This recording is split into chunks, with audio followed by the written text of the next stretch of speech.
The Go president of the fan club. Going live, it says. All right, we're live.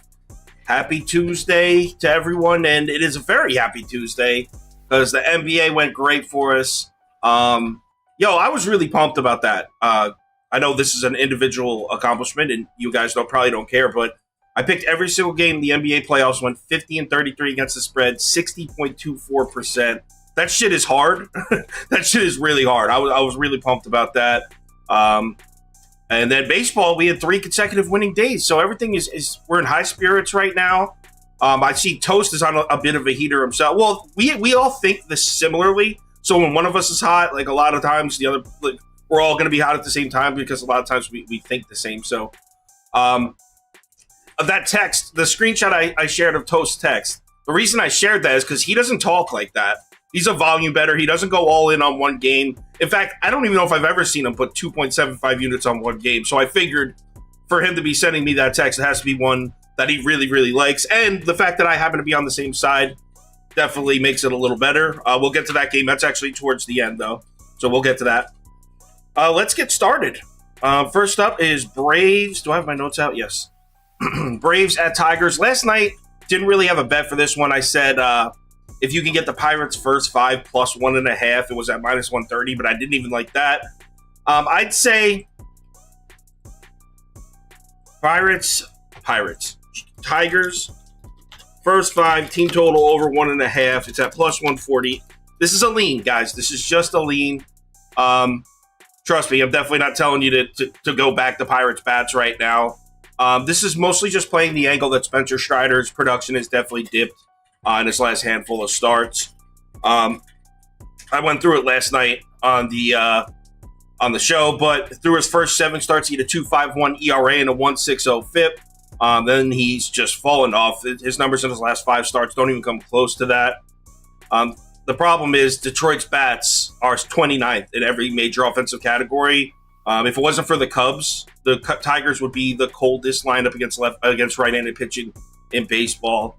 But the fact that you can just get 1.5 at plus 140, I mean, everyone's hammering Strider and the Braves in this one. But actually, check the pie charts out, though. Look what happened the last couple hours. A bunch of sharp action comes in on the Tigers.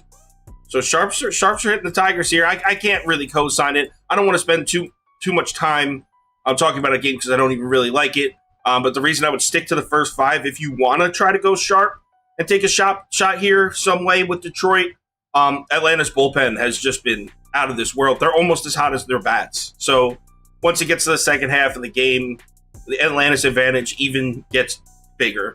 So that's how I would do it if I was down, but I'm probably not going to bet this game at all.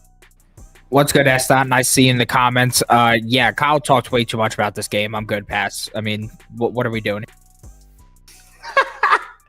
Yo, I'm not betting. I haven't bet it yet. I was thinking about it. Same type of thought process as Sauce. I just actually like the Tigers team total over 2.5 for the full game.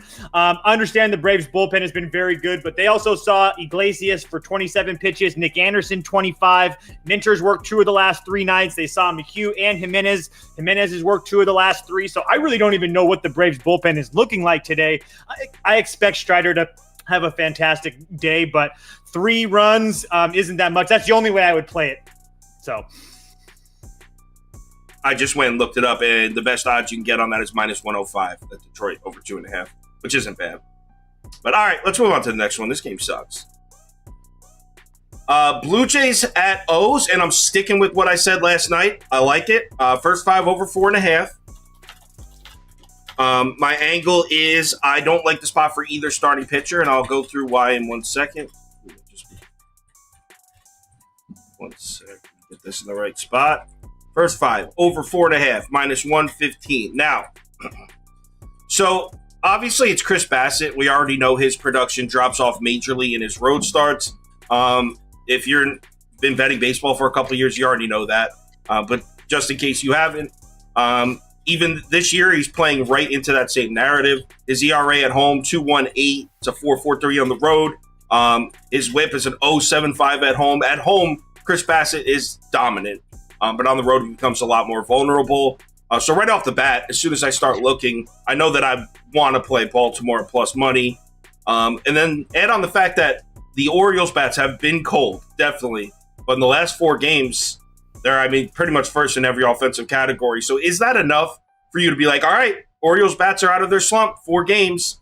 I would say in most cases, probably not. But first in every single category is definitely nice to see. And then combine that with Bassett on the road, and I think Baltimore does score some runs here. Now, on the other side, the Toronto Blue Jays in the last 30 days are first in every single major offensive category on the road. So the Toronto Blue Jays have been hitting the ball on the road. And then not Dean Kramer. What the hell am I talking? Oh, it is Dean Kramer. For some reason, my Dean Kramer notes got deleted off here. But anyway, still, whatever. Toronto's first in every single major offensive category on the road. And their last 3 most recent road series, at Tampa, at Mets, at Minnesota. So it's not like they've been playing bad teams. This offense is producing. I like both starters to get hit up at 4.5 minus 115. I'll take it. Yeah, no much really to add more there. Definitely on the same side. I just think that Dean Kramer is dripping with negative regression. He had some excellent starts against some really high-level competition. And then what happens last start? We backed the first 5 under, hoping for him to shut down a dog shit Brewers offense, and he got shelled into a different planet.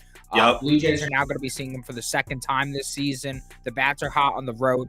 I think they could get a few off of him. And then Bassett is a bit more unpredictable.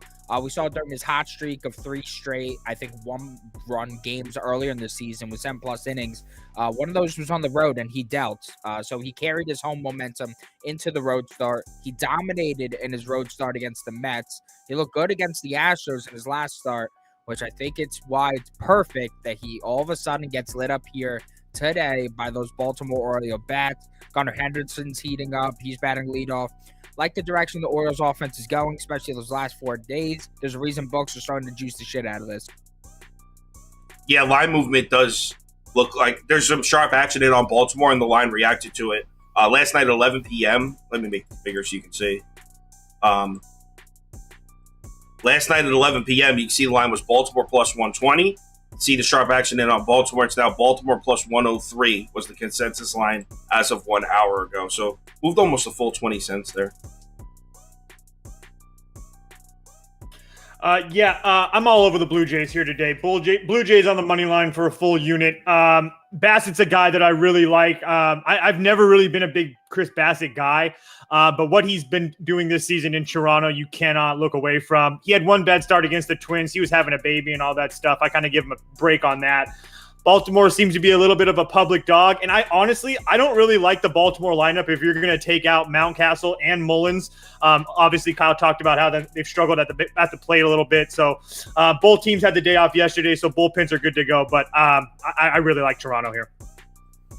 Yeah, I wanted to get to Baltimore, but I couldn't because it's only 4 days, and it was a series against Kansas City, I think it was. So I wanted to, but so you're laying it heavy on Toronto. All right. Move on to the next one. Yankees at Mets, and we got priced out of this one.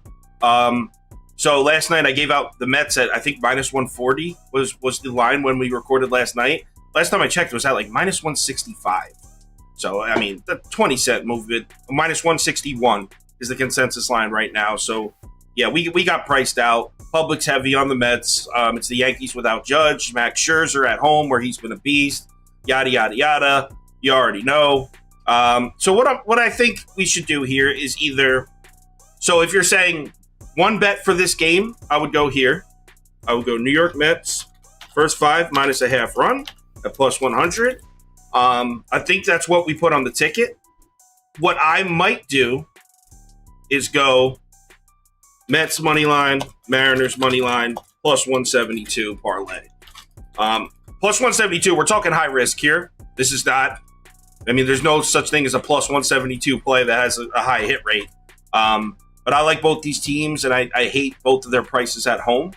So that's probably what I'll end up betting, and I'll probably throw like a half unit on the Mets first 5 run line as well. Back in Scherzer at home against the Yankees lineup without Aaron Judge. Beaver will probably read you off some numbers about this. The Yankees lineup without Aaron Judge just doesn't scare me at all.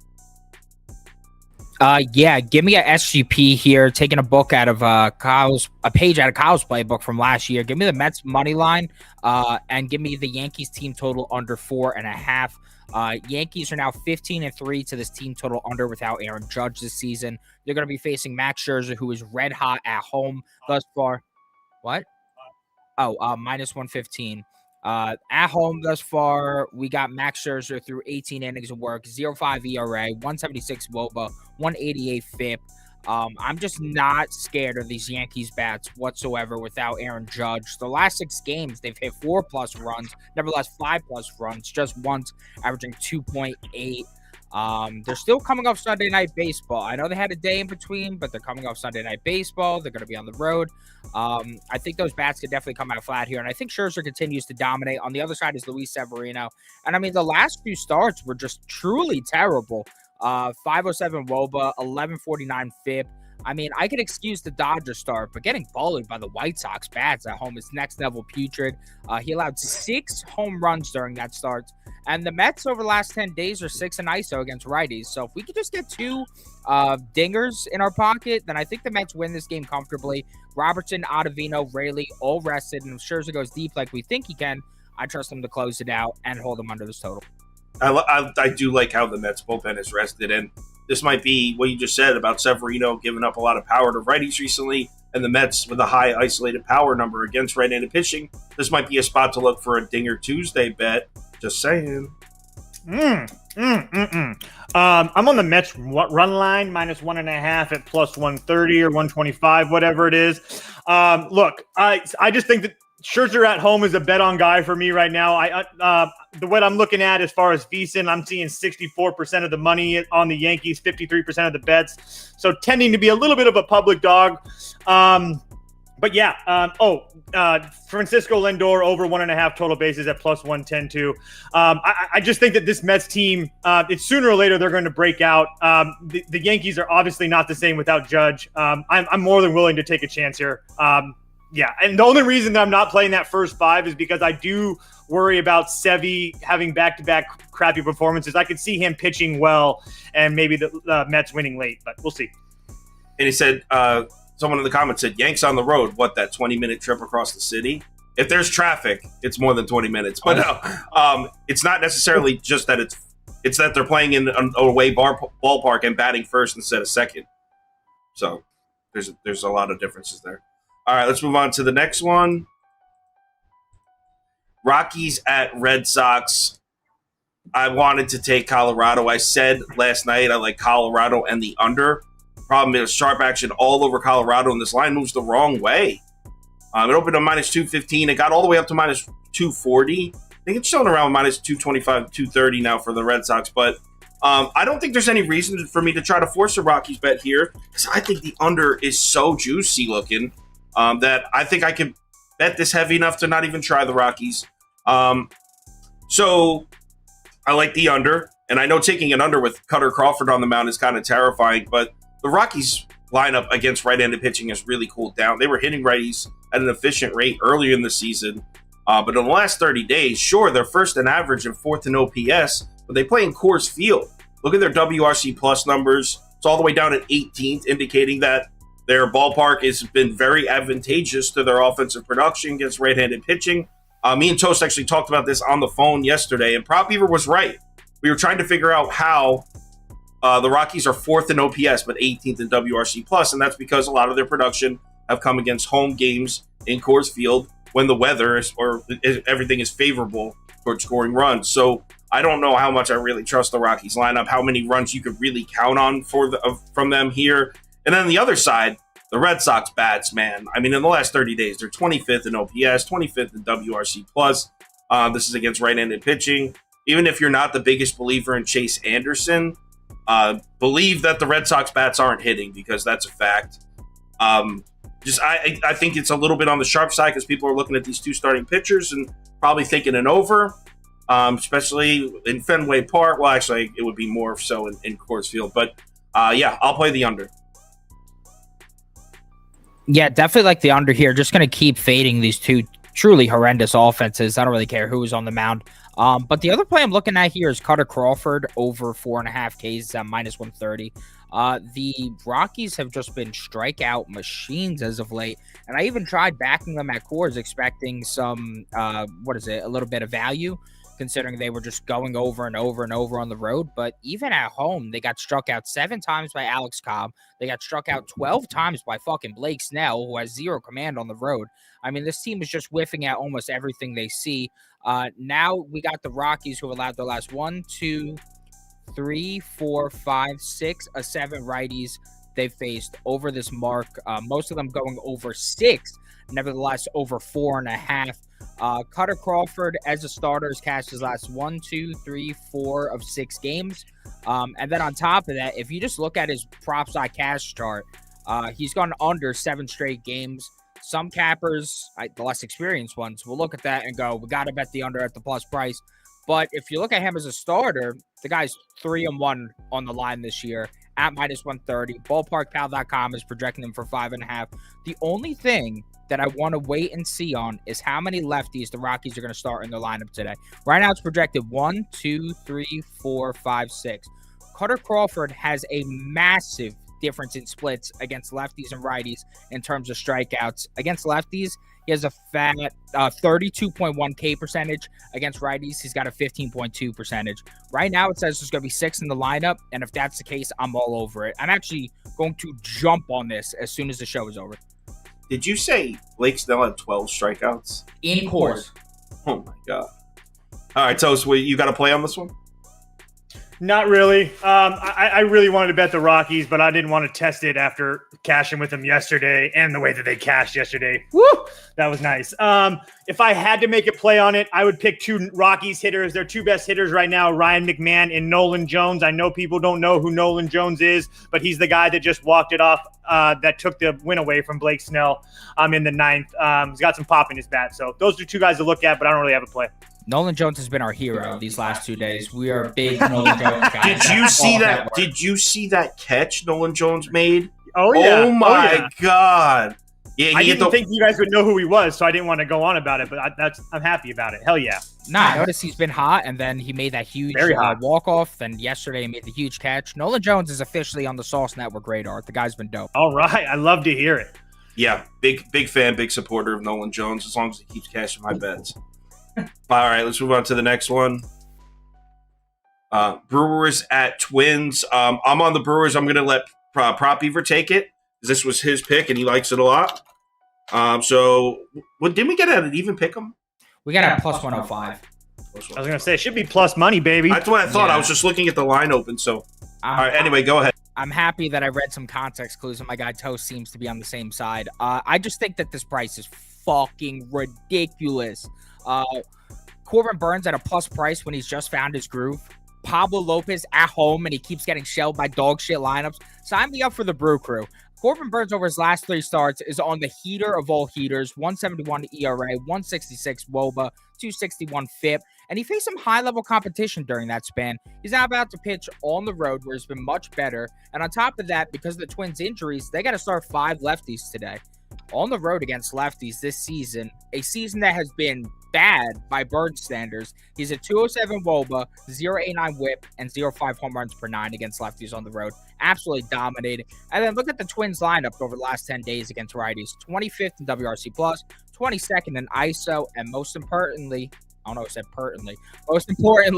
dead last in K percentage against righties, 32%. I think Corbin Burns cruises today and racks up the whiffs. On the other side, the Brewers are coming off a home sweep at the hand of the Athletics.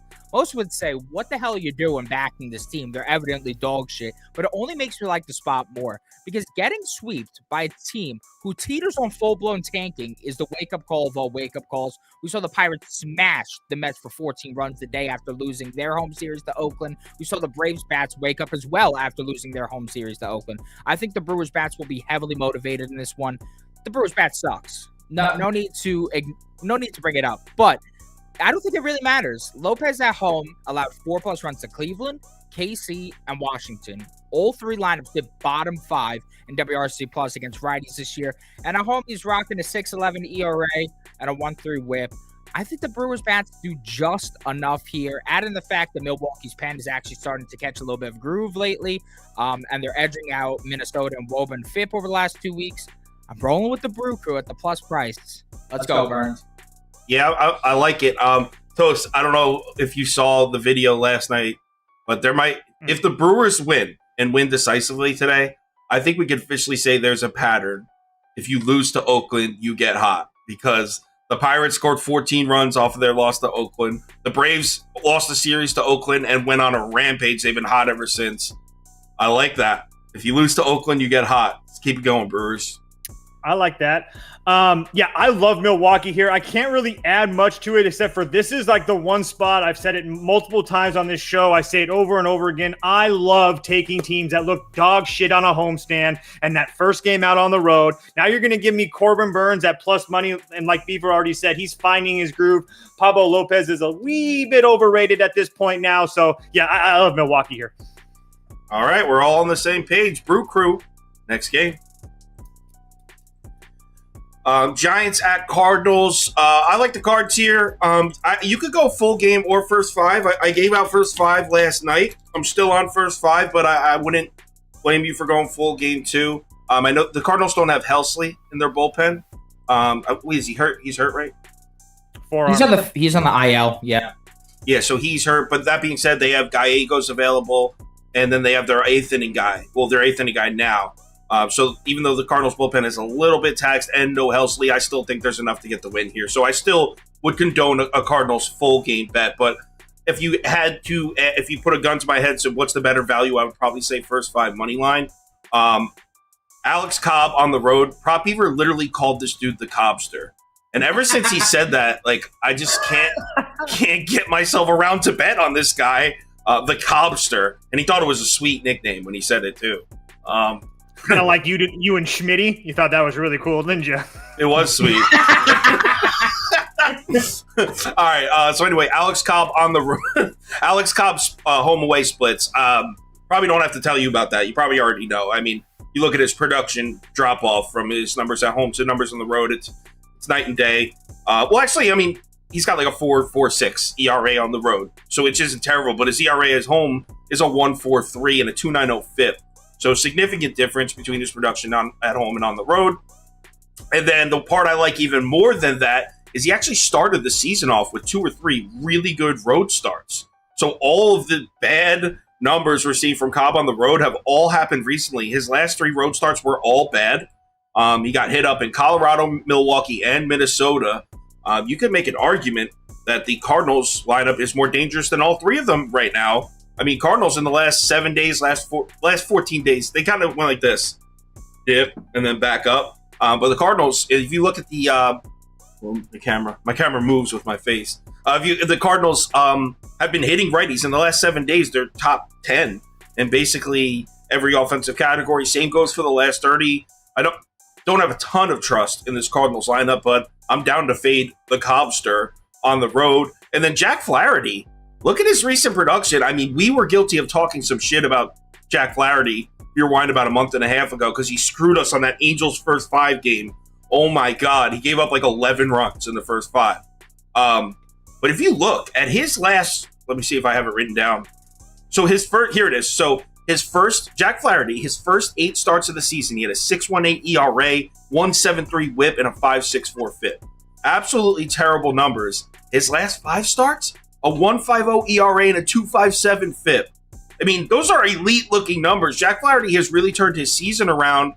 So a first 5, Flaherty versus Flaherty, who's hot, against Cobb on the road, who's fadeable, with a Cardinals lineup that I think has some sneaky value. I'm going to jump on it. Yeah, I mean, can't really add much to that mouthful. So I'm gonna take the same bet as you. Usually, I have a sharp angle for a bet. It loses the next day. I'm like, I can't back it, and then all of a sudden it wins. I did that yesterday with Liberator. Let me down. But I actually sounds crazy. Trust Flaherty a lot more the way he's playing right now. Cobb's really looking shaky on the road. Everybody and their mothers on the Giants. Good. Bet them. Bet them. Give me the Cards first 5. You can win the full game, but not the first 5. Are you with us, Toast? Yeah, I'm on Cardinals first 5 run line, Cardinals money line. I mean, I love this. I love this spot for the Cardinals here. I really like first Jack five. You said first 5 run line. Yeah. Oh yeah. You know me. I don't play the money lines. In the first five. Yeah. Yeah, I really can't add much. Flaherty's a bet on pitcher for me. One other bet that I really want to get in, I really love Nolan Arenado over 1.5 total bases at plus 110.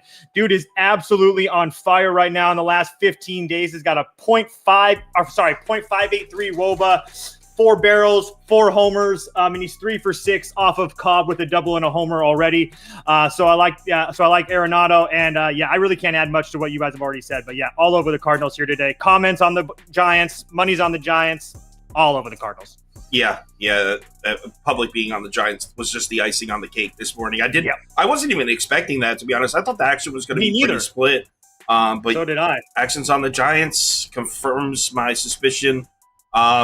And you know what? That Card's first 5 run line at plus 120. We should have thought about that. We just saw minus 115, and we're like, yeah, that's good value. Might end up just switching to that. Nah, I'm sticking to my guns actually. And I see at the bottom, I put it there. Toast says Nolan Arenado over 1.5 total bases plus 110. So let's move on to the next one, which is Angels at Rangers. I don't like this game. Last night, so first it was Cody Bradford that was going to be pitching. And then when I went to make some notes to record, the pitcher had been removed. So I didn't know if it was Cody Bradford. Now it looks like it's Cody Bradford again. So I was kind of just frustrated. I was like, I don't even want to cap this stupid game. I hate how they do that. Kind of reminds me of the way the NBA does injury reports, the way they are with some of these starting pitchers. But I Prop Beaver has a play, and he actually in the beginning, he was like, I'm leaning here. And then about an hour before he went live, it sounds like he really likes it now. So I'm going to let him roll with it. Yeah, I mean, I'm not in love with this play. Definitely not in the top bet consideration. But for a half unit, I'll definitely play the Angels at the plus money here. Barrios has been a beast this season, both as a reliever and a starter. Excellent history against these Texas bats. 190 average, 453 OPS through 84 at bats. And in his last 4 starts against Texas, he's 2-1 with a 3.47 ERA and a 1.11 WHIP. So I like the optics there. The Rangers have definitely smashed right-handed pitching lately. There's no denying that. But they've also been shut down in a few of these games. Glasnow held them to 1. Flaherty held them to 1. Castillo held them to 1. Radish held them to 1. All in just the last 17 days. And while I'm not saying Berea is in that tier of pitchers minus Radish. He's a beast, though. He's a beast. I think that he could allow 2 or less, maybe even just 3 or less runs, and I think that may be enough because I think the Angels do damage here. Bradford's been really mad through 2 starts, got pummeled into a different planet at home by a Braves team that's 3rd in WRC plus against lefties, then followed up with a 5-inning, 2-run performance against the Orioles at Baltimore. But we've come to see that the Orioles lineup against lefties at home is 24th in WRC plus, so we got a horrible start against a good offense, and then we got a decent start against a bad offense against lefties. Angels 7th against lefties in WRC plus on the season, and they've been an excellent road offense, sitting top 5 in all major categories. I just think with both pens gassed, I simply trust the arms in the Angels pen more to get it done. And I'll take the Angels here at the plus price. I would guarantee, well, not guarantee, I would bet Toast is on the Angels too. He likes Berea. I'm not. Just because I mean, that's the only way I would play it, but I actually did a hit parlay. I don't expect you to type them all out. It's 4 guys. They're 4 major guys. Seager, Simeon, Ward, and Ohtani, all to get a hit at plus 200. Just really quickly, Shohei Ohtani is on a different freaking planet. Let's just take away that he's one of the better pitchers in the league. Over the last 15 days, a 446 batting average, a .606 weighted on base percentage, a .589 ISO power. He's got 11 barrel hits, 9 homers. Shohei Ohtani is just absolutely raking right now. Taylor Ward is another guy that's absolutely on fire right now over the last 15 days. Almost a 300 average with a 0.44 weighted on base, 42% hard hit rate. Simeon went 0 for 7 last night, I think it is. I just consider him to get a hit now after going 0 for 7. And then Seager, same type of difference. 382 average, 4.59 weighted on base percentage, 4 barrels. It's all good. So at plus 200, I'm willing to throw a half a unit on all those guys getting hits. A 4-leg hit parlay. Ballsy. Okay. Let's move on to the next one. Pirates at Cubs. It looks so I'll go good. First. Yeah, okay, go ahead. Cubs are one of my favorite plays of the day. Cubs money line minus 130 for 1.3 units. I understand. First of all, this is the fate of the public. Part of it's a big pay to the public all over the Pirates. On top of that, I don't really think Tyone has been very good, but I think he's been getting better. And then if you take a look at like his last start, it's going to say he gave up 4 runs, but he had a couple guys on. The Cubs went to the bullpen to bring Leiter in, who's been one of their better arms, and he gave up a couple runs. So they were charged to him, but I don't really worry about that. And then the Pirates really not hitting well right now. 4 of their last 7 games, they've scored 2 runs or less. I understand that their bats were picking up, but if you're going to give me the Cubs at Wrigley, fading the public, I'll take my chances. Yeah, I'm not taking the Cubs, but I have been scared off Pirates money line. We actually passed on this. We didn't put it on the ticket, me and Prop Beaver, but it's the reason is Prop Beaver really didn't like this bet at all. But if I was forced to bet this game, it would be Pirates team total over 4. And I get that there might be some sneaky value on Tyone, but the Cubs bullpen is trash. I know I like Alzolay, but overall the bullpen has terrible numbers. If you are counting on a good performance from the Cubs bullpen, you're going to need Tyone to go at least 6, just so they can only use those two reliable arms they got in there. Pirates numbers, yes, it's a super public dog, and that's part of the reason that I'm scared off. Like you can see down here, everyone's on the Pirates. I hate that. But their offensive production gets right-handed pitching. You can't argue with that. Over the last 2 weeks, over the last month, I mean, even on the season, this is a lineup that's been producing. They get doubted a lot. Obviously, they're not getting doubted today because the public's all over them. But an even 4 with Tyone, even if I want to admit that he's a bit undervalued, I still am not willing to say he's good. So at an even 4, I would go here. Like I said, probably won't bet this though, and it wasn't on the ticket. Yeah, I mean, I like Toast's mindset. I'm not crazy enough to lay that juice with the Cubs, but I definitely like his mindset. I agree. Jameson Tyone is just simply not as pissed as we've seen. Let's take the recency bias out of it. And the guy's had like a sub-4 ERA and a sub-1.2 whip for like 4 straight seasons. This is not a bad pitcher. I don't know what the hell happened. I don't know if he came back from injury in the wrong way, maybe rushed the rehab, but he's not a dog shit pitcher. He's a solid pitcher. He's a 3 or 4 pitcher in most rotations. He's going to regress soon. As I was telling Kyle, I mean, I don't trust the Pirates bats at all. Yeah, sure, you look at those rankings against righties lately and you're like, damn, this offense smashes. But that's just simply not the case. Let's look at some recent righties against them. Carlos Carrasco, 5 innings, 2 runs. Senga, 7 innings, 1 run on the road where he sucks. McGill, 9 runs. He's an abomination on the road. Let's take him out of it. James Cap, Mr. Cap, allowed 1 earned run. Nicholas allowed 2. Flaherty 1. Castillo 0. I mean, this offense is not impressive. So wait. So you're saying they're doing their damage against the bullpens? Yeah, they're doing their damage against the bullpens. Oh, so you trust the Cubs bullpen?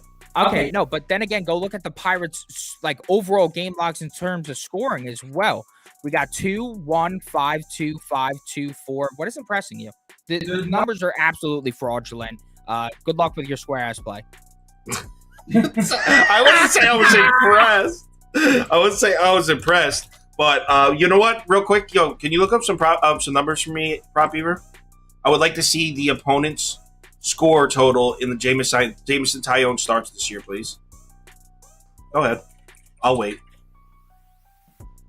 Here's Scrub McDaniels, typical ESPN capper, asking me to look at the game log. So his opponent scored 6, 1, 8, 12, 6, 6, 4, 2, 8, and 9. So that's a lot of runs. Yep. A lot of runs. Yep, hurry up. Go bet the Pirates. They're still taking. You still got time. You guys should take the alternate team total, guys. I think you guys maybe you should do Pirates minus 1.5. I'm pretty sure that's plus EV. That would be real smart. All right, let's move to the next one. I hope the Pirates win 10-0 now, just because you guys. Our Reds at Royals. Thank God the line moved in this one, and now the Reds are actually. I saw it up at minus 115 because the original line was scaring the shit out of me. Obviously, I like the Reds, but it's the most public play on the board by far. Like, we want to talk about the Pirates being square. This is insanely square. But at the same time, how can we not do it? It was also square to back the Reds last night, too. And we took the Royals thinking we were sharp as hell. and we lost that one. Yeah. Oh. We thought. I mean, it went to extras. It wasn't like. No, I know. I was just surprised that you bet. It wasn't about the bet itself. That's all. Sorry. Yeah. So I'm back in the Reds, and like, do I really even need to go through the reasons? I mean, it's pretty obvious. Jordan Lyles is pitching, and the Kansas City Royals are now 0-13 in his 13 starts. 0-13. They haven't won a single game. His numbers are terrible. I won't even go through them. The Reds numbers. I mean, in the last month, they're second in WRC plus, second in WOBA, second in OPS, first right-handed pitching. And then that most of the month was without De La Cruz in the lineup. You got Williamson on the mound. Sure, he's not the most trustworthy guy, but he is a lefty, and the Royals' numbers against lefties are absolutely terrible. In the last 30 days, they're bottom 3 or 4 in basically every offensive category. There's just I don't really see. Trust me, if there was a sharp way to take the Royals here at minus 105, I would probably get there. But there's just nothing. That's why I was really relieved to see this line move 25 cents when I woke up this morning. The Royals had it yesterday. They had that game gift wrapped and handed it to them. They had a 3-0 lead. They had all their high leverage arms come in. None of the high leverage arms for the Reds were available. And what happens? They lost 4-3. Still not good enough. Still not good enough. And then on top of that, the Reds bring in a guy making his first MLB relief appearance. The best thing ever. He almost killed every batter he faced, and they still couldn't manage to That was crazy. Second and third. The most diabolical, disgusting organization in baseball. It's not the Athletics. It's the KC Royals. Fade this team at all costs. I don't know what the books are doing at this point. They are morons the way they're pricing their Royals. Now, of course, we're going to lose this bet today, but I'm still going to take it. Yeah. Give me the Reds. Toast, you saw that, right? That pitcher came in. Dude, the ball was Of course I saw it. Oh, yeah. Dude, it looked like rookie of the year. The Savant page, he's got dots like literally everywhere on the page. It is so funny to look at. But I'm on the Reds first 5 in full game too. I do not care how public it is. I'm just going to keep on riding this team until they give me a reason not to.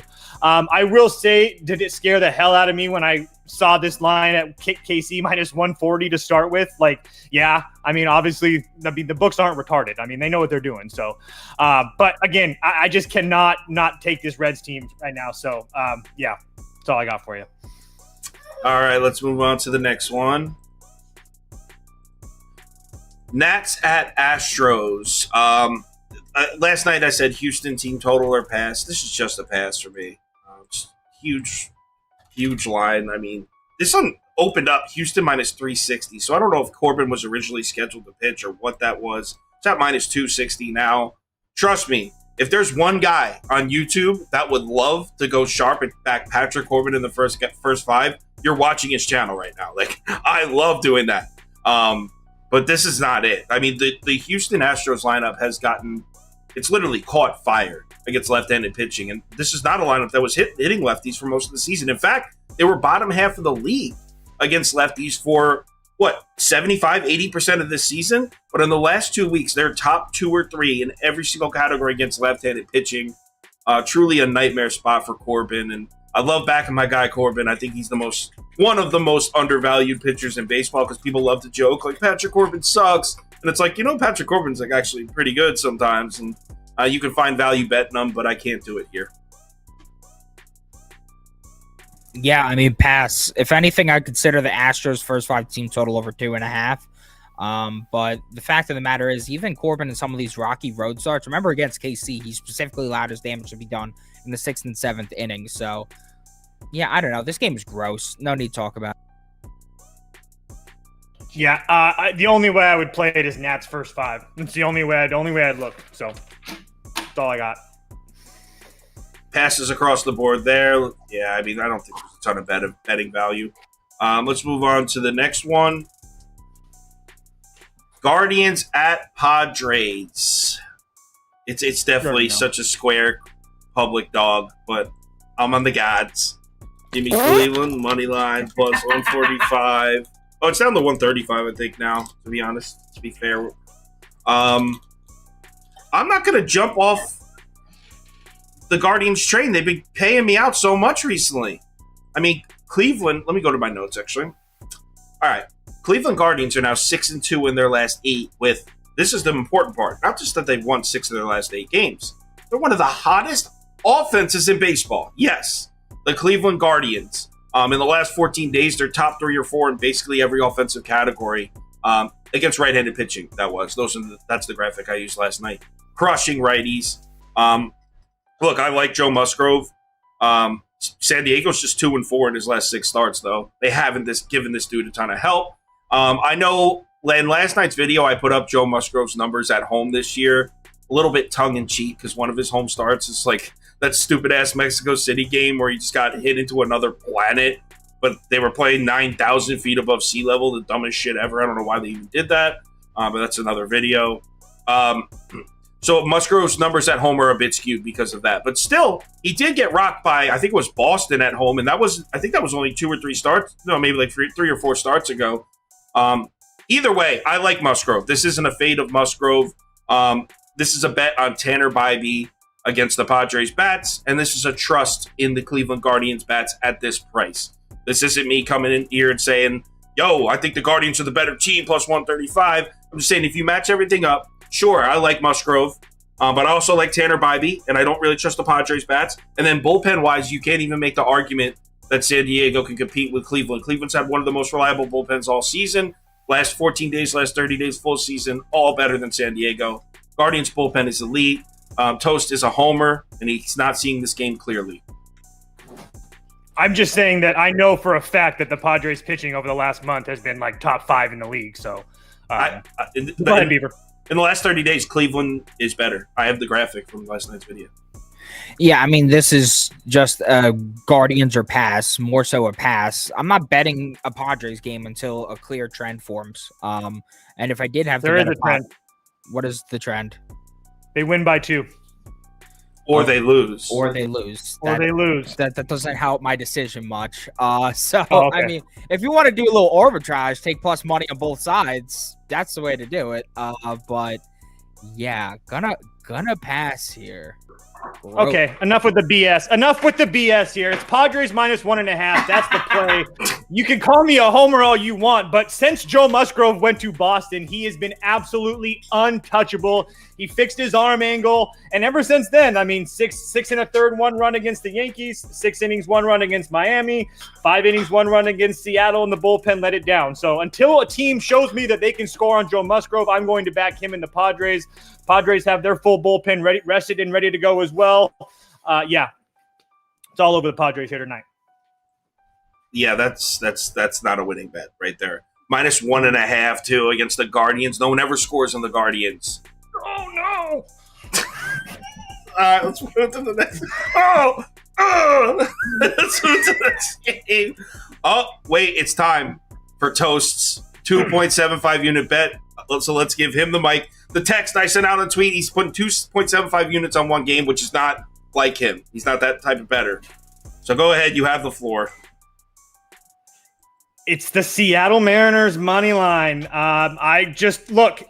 George Kirby is an absolute bet-on pitcher for me. He's one of the better arms in Major League Baseball. He rarely has 2 bad outings in a row, as you could see when he went and played against Pittsburgh. Then he came back and shut out the Yankees with Judge, I might add, for 8 innings.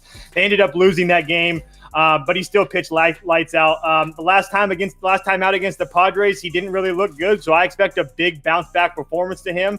I love the Fish, and I love Cabrera, but on the road, he's been really shaky, if mid by now. And I honestly just truly think that this Seattle offense is starting to turn a corner now with Ty France hitting the lights out of the ball. Julio Rodriguez is starting to hit the ball the other way and just starting to rake up base hits. I'm all over Seattle here. I couldn't like him any more than today. Yeah, I mean, I agree. I'm on Seattle also. Proppy, if you want to go. I was looking to play a Kirby under earned runs, but it's at 2.5. And the under's juiced to minus 190. So pretty much price the hell out of that. I'm looking at a Marlins first 5 team total under 1.5. And then, which is at. I thought the first 5 run line. I thought you liked first 5 minus a half run. I do like the first 5 run line. But honestly, I think I'm gonna post on Twitter the first 5 money line for a full unit. I'd rather lay the juice, quite frankly. I know the Mariners bats have woken up a bit, but still not there in terms of trust with them. And Edward Cabrera, despite being shit on the road most times, somehow manages to tie through the first 5 a pretty surprisingly high amount. Still like the Mariners' first 5 run line at plus 100. But personally, I like to play it safer. I'd rather get that win or the push factor. So I'll lay the minus 150. For me, this is basically the exact same thing I said about the Mets game. If you're saying, Kyle, give me your favorite bet for this game, I'd say Seattle first 5 minus a half run at plus 100. But same as the Mets. I think what I'll actually do is put a few dollars on the first 5 run line on Seattle and New York, and then maybe take a little bit of an irresponsible home run swing on the Mets money line, Mariners money line parlay at plus 172. I like both those teams to win a lot. So plus 172, obviously there's going to be some risk involved, but that's probably what I'll end up doing for like half unit, 0.75 unit. Not for the ticket, because plus 172 parlay is probably not the best value. It's not really like the best betting advice that I like to give out to people who trust me. But if I'm just being straight on what I'm going to do, it's probably that. All right, next game. Tampa. Oh, did you see Prop Beaver? Make sure when we do the graphics tonight that you switch that CWS on the left. Did you see that on the screen? Nah, I can't see it. What, am I fucking blind?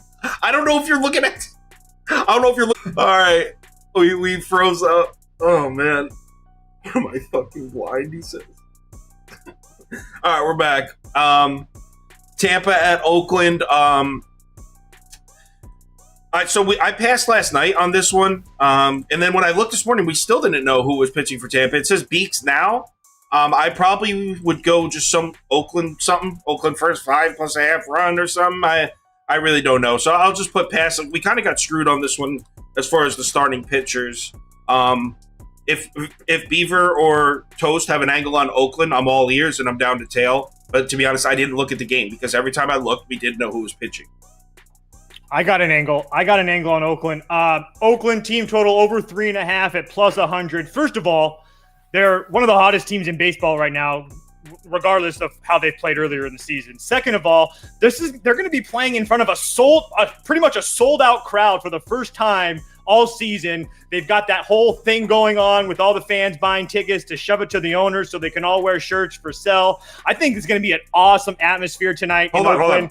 But because just on that topic, Beaver says he doesn't like that. I thought that was awesome. I was like, I want to back Oakland in that spot. Prop Beaver said they're going to be booing.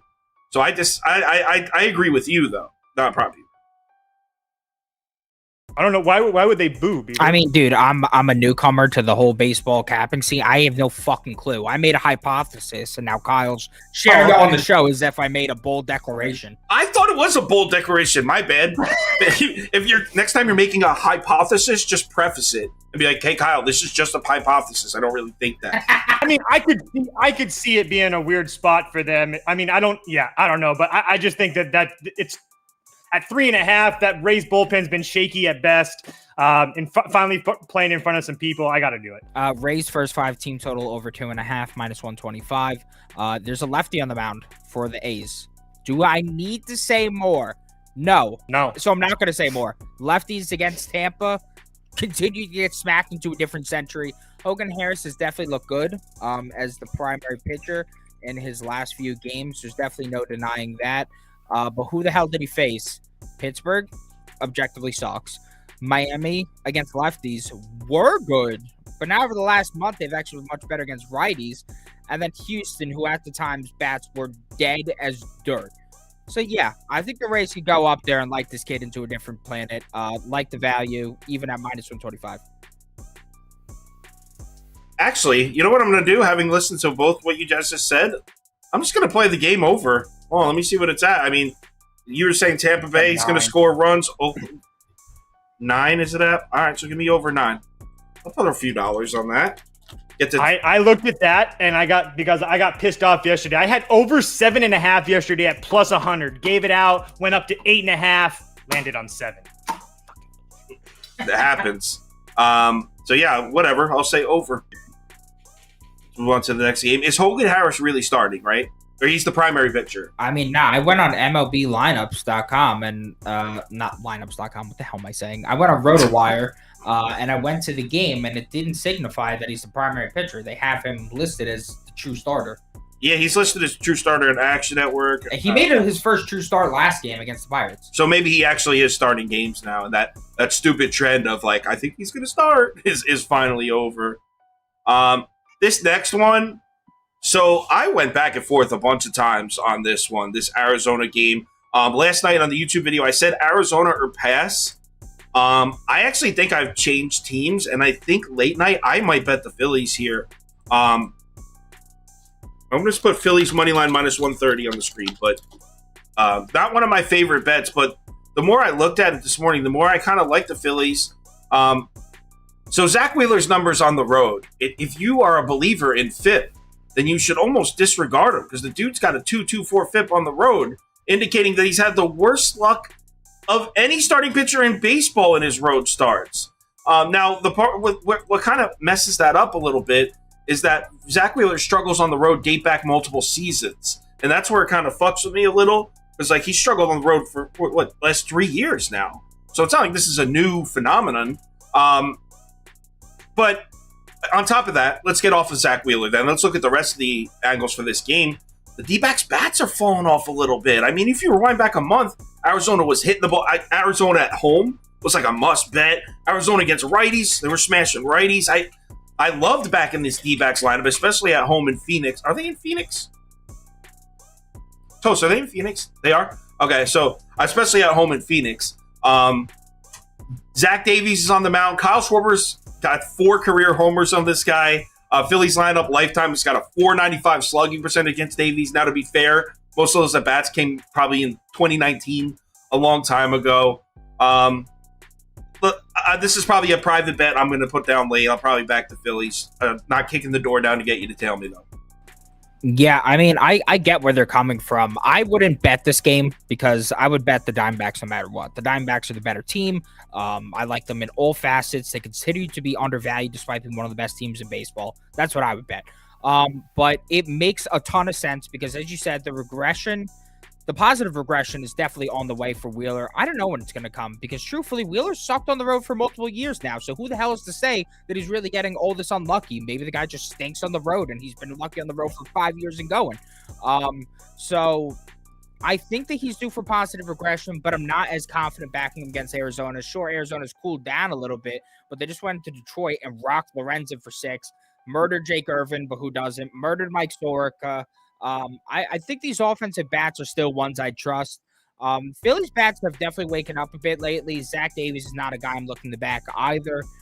So that works in Phillies' angle. And then in terms of the bullpen, Diamondbacks used all their high leverage arms last night.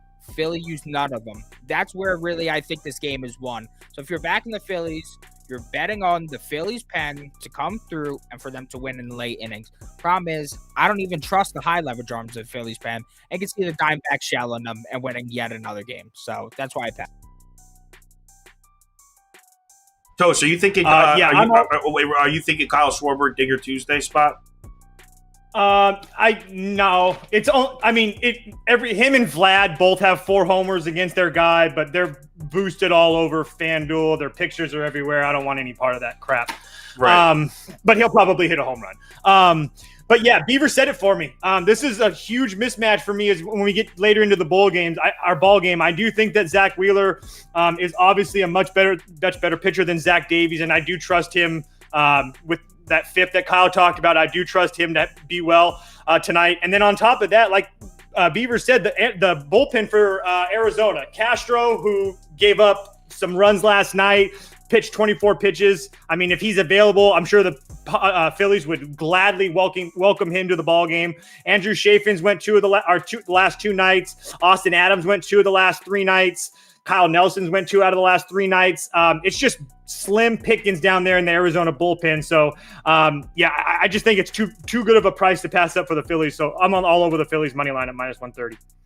Yeah, and I bet if you do some line shopping, you could probably get it down at minus 125, somewhere in there. So, yeah, I think I will bet the Phillies. Let's move on to the next one. White Sox at Dodgers. We ended up leaving this one off, but Dodgers minus 1.5. That being said, there are all the reasons in the world to take a shot with Chicago here. I get it. you're talking to like the president of the Lance Lynn fan club. Lance Lynn's one of my guys, and this is the spot. In fact, if you watch my channel, you're probably like, Kyle, isn't this where you always say you're supposed to bet Lance Lynn on the road against a good lineup in a game where he's a heavy underdog? That's when you're supposed to bet Lance Lynn. Kyle, you're the one that told me that. Yes, that is what I always say. But on the road in LA against Tony Gonsolin, that's a tough sell, man. That is a tough sell. Not to mention the Dodgers haven't been playing well recently. I think I saw someone in the comments 3-7 in their last 10. I could just really see them teeing off on my boy Lance and Tony Gonsolin. I don't care if these two people are about to tell you that there's negative regression. Screw that. Dude's a beast. Dude's an absolute savage. So Dodgers -1.5 with Tony Gonsolin on the mound. If you blindly have taken the Dodgers -1.5 and Tony Gonsolin starts, you're a very wealthy man. I'm going to stick with it. Yeah, I'm sure the people who did that his last start were very profitable. Give me the White Sox money line at the plus price. Everybody and their mothers on the Dodgers today. I'm getting people putting metaphorically 1.5 million units on the Dodgers today.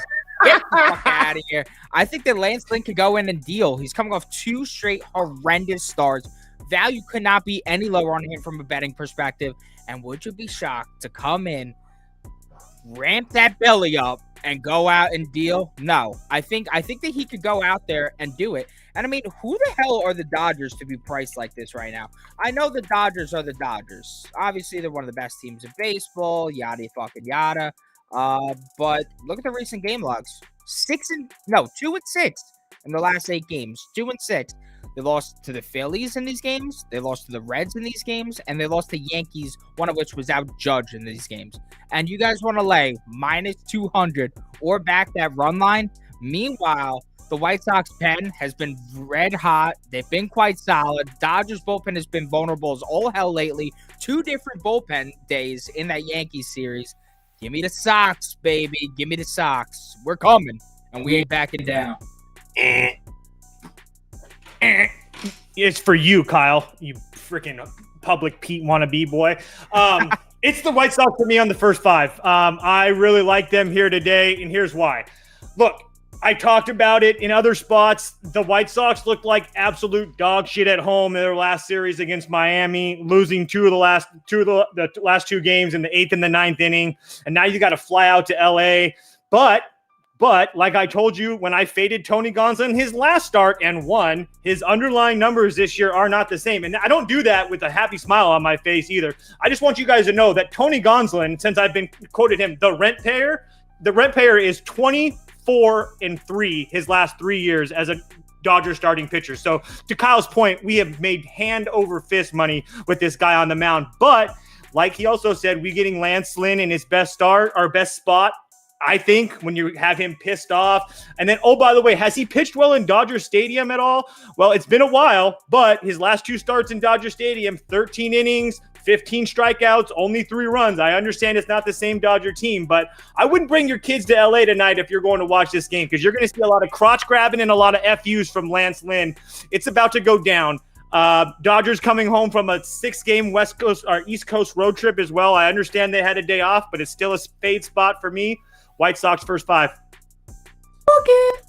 Yeah, I mean, I wish I was there with you guys because I love taking Lance Lynn as a big underdog. It's like Lance Lynn, Patrick Corbin, those are my people, but can't do it here. Every negative comment makes me more and more confident in this I know. I'm just loving it. What's that one? Do you have a stalker, Prop Beaver? Ghost is a stalker. Guy either wants to be me, which is sad because I'm a nobody, or he's just a very consistent troll. He joins every day just to talk to you. It's really fucking weird. I know, it's sad, but whatever. we let Ghost comment. Thank you for watching the show. All right, let's go to Community Parlay. You guys know the drill. Put your favorite parlay leg in the comments. Community Parlay hit a couple days back too. Some positive energy surrounding the Community Parlay right now. Maybe snag another one.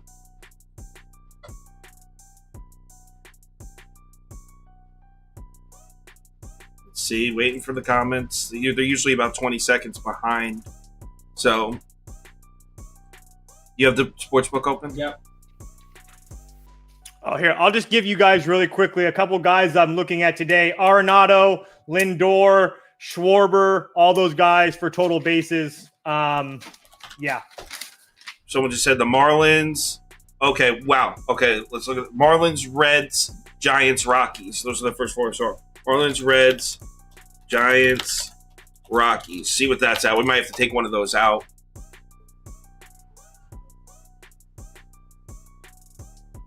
Marlins, Reds, Giants, Rockies. Jesus Christ. Yeah, the odds on that are plus 2256. All right, let's pick one. Let's get the Rockies out of there. They're No, plus 200. let's get the Reds out of there, the most public play of all time. All right, it's still going to be a huge. Rockies are 1145. Much better. That's way better. Well, all right, so the community parlay today is Marlins money line, Giants money line, Rockies money line at plus 1145. That's definitely more of a home run swing than we normally do with this community parlay, but I'm liking the energy, and I do like the Rockies. I just didn't like how the line moved the other way. That was what really, and then also the fact that I really like the under in that game. That's what kind of got me off the Rockies. I was like, all right, I already got a bet I really like in this game. So it wasn't that I don't think the Rockies are going to win. It just, I like the under more. All right. So, damn, there was like over 700 people in here. There's a lot of people in here today. Tuesday, great MLB day. Let's stay hot. Remember to bet responsibly. If you want to reach out to any of us, our Twitter names are right under there. Except for that guy Ghost. That's kind of weird. And let's have ourselves a good night. And tomorrow, we're doing 4 p.m. tomorrow because usually Wednesday there's a lot of day games. There's only 2 or 3 day games. So we're going to come back at 4 p.m. tomorrow night, and there'll be an MLB video uploaded late night tonight as always. So everyone, have yourselves a good day. Thanks for watching.